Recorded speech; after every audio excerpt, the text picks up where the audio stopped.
چاہے جبری گمشدہ افراد کمیشن ہو، قانون نافذ کرنے والے ادارے یا وزیر اعظم ہی ہوں، جب تک کسی کا کوئی بندہ اغوا نہ ہوا ہو اسے تو یہ احساس ہی نہیں ہو سکتا، آرام سے گھر جا کے وہ سو جاتا ہے۔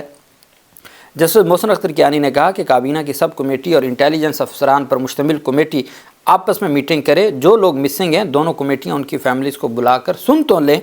10 سال سے جو بندہ مسنگ ہے اس کے گھر والے کس طرح رہ رہے ہوں گے، اگر کوئی زندہ نہیں ہے تو اس کی فیملی کو معاوضہ تو دے دیا جائے۔ آپ نے کمیٹی بنا کر وزراء کو شامل کر دیا، وہ لوگوں کو جواب دہ ہیں اور لیکن ان کے نالج میں ہی نہیں ہے، وزراء کو کہاں سے علم ہوگا اس سارے معاملے کا۔ اسلام آباد ہائی کورٹ نے لارجر بینچ نے آئندہ سماعت پر اٹارنی جنرل کو طلب کر لیا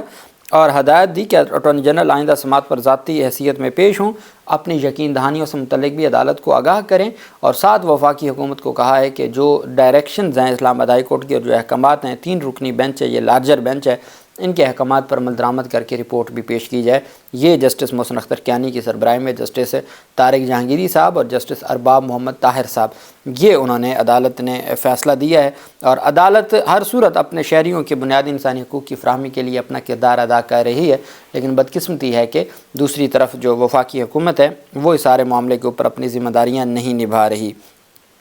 وہیں پہ آپ جانتے ہیں کہ میڈیا میں یہ خبریں سامنے آ رہی ہیں کہ نئے چیف جسٹس کے لیے حتیٰ کہ جسٹس سرفراز ڈوگر صاحب کا ایک مسلم لیگ نون سے جڑے وکیل ہیں، ان کی جانب سے یہ بھی دعویٰ کیا گیا ہے کہ ابھی یہ جو سوموار کو کہ جی معاملات طے پا گئے ہیں، chief justice of Islamabad high court, chief justice of Lahore high court اور چیف جسٹس آف پاکستان وہ راضی ہو گئے ہیں، اور جس جج صاحب نے جن کا ٹرانسفر ہونا ہے سرفراز ڈوگر صاحب کا، وہ بھی انہوں نے بھی رضامندی کا اظہار کیا ہے، تو وہ سوموار کے دن بطور سینئر موسٹ جج کے وہ اسلام آباد ہائی کورٹ میں اپنی ذمہ داریاں شروع کر دیں گے، اور پھر اس کے بعد وہ اگلے چیف جسٹس ہوں گے۔ یہ ایک لیگی وکیل کی جانب سے بھی دعویٰ کیا گیا ہے، چونکہ اس سے پہلے مسلم لیگ نون سے اور حکومت سے جڑے لوگ یہ دعویٰ کر چکے ہیں، صحافی بھی یہ بات کر چکے ہیں۔ اب اس کے اوپر پہلی جو پیش رفت سامنے آئی ہے وہ اسلام آباد ہائی کورٹ بار ایسوسی ایشن کی جانب سے بڑا سخت رد عمل آیا ہے۔ اسلام آباد ہائی کورٹ نے اسلام آباد ہائی کورٹ بار ایسوسی ایشن اور اسلام آباد بار ایسوسی ایشن جو ضلعی بار ایسوسی ایشن ہے اور ہائی کورٹ بار ایسوسی ایشن ہے، ان کے مشترکہ اعلامیہ کے مطابق ارباب اختیار کو متنبہ کیا جاتا ہے کہ اسلام آباد ہائی کورٹ کے معزز جج صاحبان کے علاوہ اسلام آباد ہائی کورٹ کا چیف جسٹس کسی کو بھی تعینات نہ کیا جائے، بالخصوص اسلام آباد ہائی کورٹ کے ججز صاحبان میں سے ہی چیف جسٹس اسلام آباد تعینات کیا جائے۔ اگر ایسا نہیں کیا جاتا تو اسلام آباد ہائی کورٹ بار ایسوسی ایشن اور اسلام آباد بار ایسوسی ایشن اس عمل کو عدلیہ کی آزادی اور خود مختاری پر حملہ تصور کرے گی اور ملک گیر احتجاج کی کال دی جائے گی، اور اسلام آباد میں آل پاکستان وکلا کنونشن کا انعقاد کیا جائے گا اور ارباب اختیار کے خلاف باقاعدہ تحریک کا آغاز کیا جائے گا۔ ہم کسی بھی باہر کے چیف جسٹس کو نہیں مانیں گے۔ ریاست علی آزاد اور چودھری نعیم علی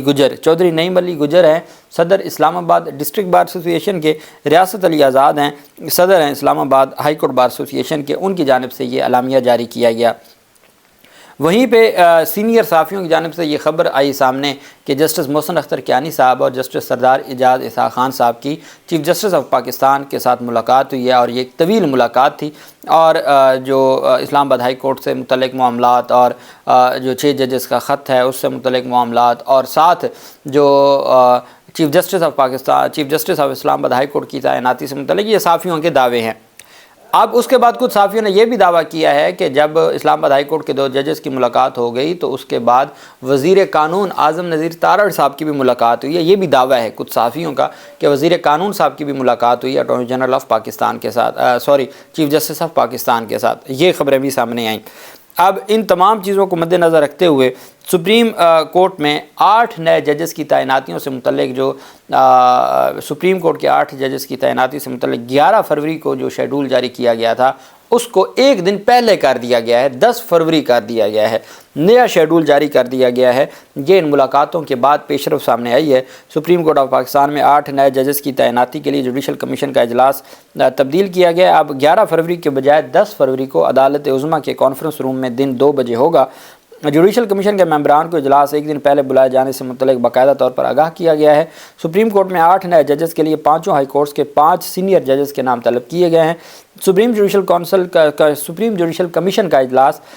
chief justice supreme court justice Yahya Afridi کی سربراہی میں 8 ججز کی تعیناتی پر غور کیا جائے گا۔ اس سے پہلے سپریم کورٹ کے جسٹس منیب اختر کے اعتراض پر جو 3 ممبران تھے، پشاور ہائی کورٹ کے سینئر پیونی جج،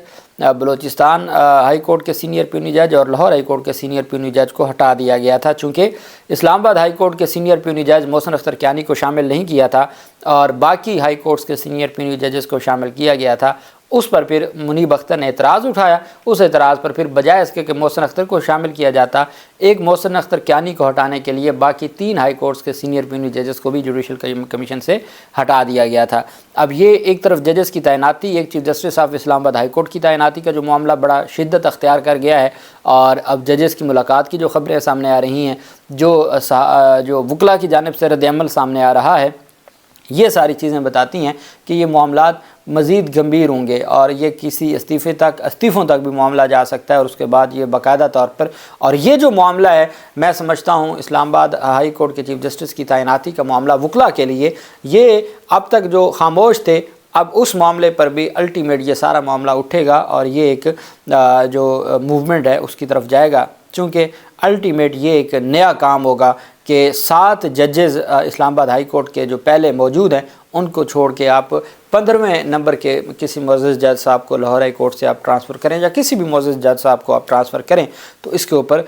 جو اسلام آباد کے وکلا ہیں ان کی جانب سے بھی رد عمل آئے گا۔ اللہ پاک پاکستان کا حامی و ناصر ہو۔ بہت شکریہ۔ اللہ حافظ۔ پاکستان زندہ باد۔